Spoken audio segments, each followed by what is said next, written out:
சென்னை புத்தக காட்சியில் சிறுவர்கள் முதல் பெரியவர்கள் வரை அனைவரின் அறிவு பசிக்காக 1 கோடிக்கும் மேலான புத்தகங்கள் இடம்பெற்றுள்ளன. 2 லட்சம் சதுர அடி பரப்பளவு, 600க்கும் மேற்பட்ட அரங்குகள், மலேசியாவைச் சேர்ந்த புத்தக நிறுவனங்கள் உட்பட 385 பதிப்பகங்கள், 2 லட்சம் தலைப்புகள், 1 கோடிக்கும் மேலான புத்தகங்கள். தென்னிந்திய புத்தக விற்பனையாளர் பதிப்பாளர் சங்கம் சார்பில் Chennai Saint George Anglo Indian பள்ளி வளாகத்தில் நடக்கும் 34வது சென்னை புத்தக காட்சி இது. சென்னை வாசகர்களின் அறிவு பசிக்கு தீனியாக அமைந்துள்ள இக்கண்காட்சியில் தமிழ், ஆங்கிலம் மற்றும் இந்திய மொழிகளில் வெளிவந்துள்ள புத்தகங்கள் இடம்பெற்றுள்ளன. அண்ணாதுரை தொடங்கி முதல்வர் கருணாநிதி உள்ளிட்ட அரசியல் தலைவர்களின் எழுத்துக்கள், மாணவர்களின் கதாநாயகன் அப்துல் கலாமின் புத்தகங்கள், புராண நூல்கள், ஆன்மீக புத்தகங்கள், நாவல்கள், அறிவியல், கலை, பண்பாடு என்று அடுக்கடுக்காக பல தலைப்புகளில் புத்தகங்கள் இடம்பெற்றுள்ளன. தினமலர் நாளிதழ் அமைத்துள்ள சிறப்பு அரங்கில் தினமலர் ஆசிரியர் இரா கிருஷ்ணமூர்த்தி எழுதிய பண்டைய கால நாணயங்கள் உள்ளிட்ட நூல்கள் இடம்பெற்றுள்ளன. பள்ளி குழந்தைகளுக்கான மழலை அரிச்சுவடிகள், விக்ரமாதித்தன் கதைகள், திருக்குறள் உள்ளிட்ட புத்தகங்கள், கல்லூரி மாணவர்களுக்கான பொறியியல், மருத்துவம், கம்ப்யூட்டர் மேலாண்மை புத்தகங்கள் எண்ணிலடங்காமல் இடம்பெற்றுள்ளன. சமையல் கலையில் துவங்கி வீட்டு உள் அலங்காரம் வரை பெண்களின் ரசனைக்குரிய புத்தகங்கள் என்று சகல விதத்திலும் புத்தகங்கள் குவிந்துள்ளன. குழந்தைகள், கல்லூரி மாணவிகள், பெரியவர்கள், முதியவர்கள் என்று வயது வித்தியாசமே இல்லாமல் குவிந்து வரும் வாசகர்கள் தங்களுக்கு பிடித்தமான புத்தகங்களை அள்ளிச் செல்கின்றனர். இந்த புத்தக கண்காட்சி எங்களுக்கு ரொம்ப பிரயோஜனமா இருக்கு. இங்க எல்லா விதமான புக்ஸும் இருக்கு.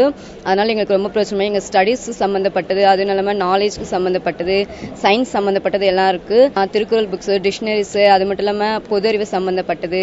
இந்த புக் ஸ்டால் வராதான்னு நாங்க ரொம்ப எதிர்பார்த்தோம். புத்தகங்கள் வழியாக சொல்லக்கூடியதை வேறு எது வழியாகவும் சொல்ல முடியாத ஒரு நிலை இருக்கு. அந்த கல்வி பயிற்சிங்கிறது புத்தகத்தை படிக்கும்போது அவங்களுக்கு அந்த மொழி பயிற்சி ஏற்படும், விவாத பயிற்சி ஏற்படும்.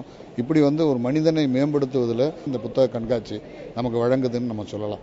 இப்புத்தக காட்சியில் இடம்பெற்றுள்ள புத்தகங்களை பார்வையிட்ட இந்து முன்னணி தலைவர் ராமகோபாலன், புத்தகங்கள் தான் ஒரு மனிதனின் நண்பன், அவனுக்கு கிடைத்த வரப்பிரசாதம் என்றார். புத்தகங்கள் தான் ஒரு மனுஷனுடைய உண்மையான நண்பன். அவன் ஆனந்தமா உட்கார்ந்துருக்கலாம். யாருமே இல்லாத போது என்னுடைய தனிமையை போக்குறது ஒண்ணு, அவனுக்கு உண்மையான மகிழ்ச்சி கொடுக்கிறது. மனுஷனுக்கு கிடைச்சிருக்க பெரிய வரப்பிரசாதம் புத்தகம் தான். சென்னை புத்தக கண்காட்சி தொடங்கியது முதல் ஒவ்வொரு வருடமும் கலந்து கொண்டு வரும் மூத்த பத்திரிகையாளர் ஞானி இளம் தலைமுறையினருக்கு படிப்பின் அவசியம் என்ன என்பதையும் புத்தகத்தின் ருசியினை அறிந்து கொள்ளும் விழாவாக இந்த புத்தக காட்சி அமைந்துள்ளதாக தெரிவித்தார். புத்தக கண்காட்சியில் மிக முக்கியமான விஷயம் என்னன்னா, இளம் தலைமுறையினருக்கு படிப்பதனுடைய அவசியம் என்ன, அந்த ருசியை அறிமுகப்படுத்தக்கூடிய ஒரு விழாவாக இது அமைஞ்சிருக்கு. நிறைய பெற்றோர்கள் தங்கள் குழந்தைகளோட வராங்க, அவர்களுக்கு படிப்பில் ஒரு ருசியை ஏற்படுத்துறாங்க அப்படிங்கிறத முக்கியமான விஷயம். இங்கே புத்தகங்களை பார்க்கிற போதே குழந்தைகளுக்கும் இளைஞர்களுக்கும் நாம் இதெல்லாம் படிக்கணும் அப்படிங்கிற ஒரு ஆசை ஏற்படும். புத்தக கண்காட்சியில் ஒரே இடத்தில் தமக்கு தேவையான எல்லா புத்தகங்களையும் வாங்க முடியும் என்று கூறிய ஊடகவியலாளர் ரமேஷ் பிரபா, தற்போதெல்லாம் புத்தக கண்காட்சிக்கு குடும்பத்துடன் வரும் ஆரோக்கியமான சூழ்நிலை ஏற்பட்டுள்ளதாக மகிழ்ச்சி தெரிவித்தார். சிறு வயதிலிருந்து பெரிய வயது வரைக்கும் எல்லா தரப்பினருக்கான புத்தகங்கள் இங்க இருக்கிறதால வந்தாங்கன்னா கண்டிப்பா எல்லா வயதுக்கும் கையில ஒரு 2 வாங்கிட்டு போறதுக்கான வாய்ப்புகள் அமையுது. இதன் மூலமாக இந்த மூத்த தலைமுறை யங்கர் ஜெனரேஷனுக்கு நீங்க கண்டிப்பா படிக்கணும், படிக்கிறது இந்த புத்தகம் மட்டும்தான் அறிவூட்டும்ங்கிற விஷயத்தை சொல்றதுக்கான ஒரு வாய்ப்பாக இது அமையுது. இந்த கண்காட்சியில் தினமும் பல்வேறு தலைப்புகளில் சிந்தனை சிற்பிகளின் சிறப்புமிகு சொற்பொழிவுகள், உரையாடல்கள், கவியரங்கங்களும் நடந்து வருகின்றன. அன்றாட வாழ்வில் அலுவலக பணிகள், தொலைக்காட்சிகள், இன்டர்நெட் போன்றவை ஆக்கிரமித்து இருந்தாலும் இதை போன்ற புத்தக காட்சியில் குழந்தைகள், மாணவர்கள், பெண்கள், பெரியவர்கள் வரை கூட்டம் அலைமோதுவதை பார்க்கும்போது என்றும் காலத்தால் அழிக்க முடியாத பொக்கிஷம் புத்தகங்கள்தான் என்பது மெய்ப்பட்டுள்ளது.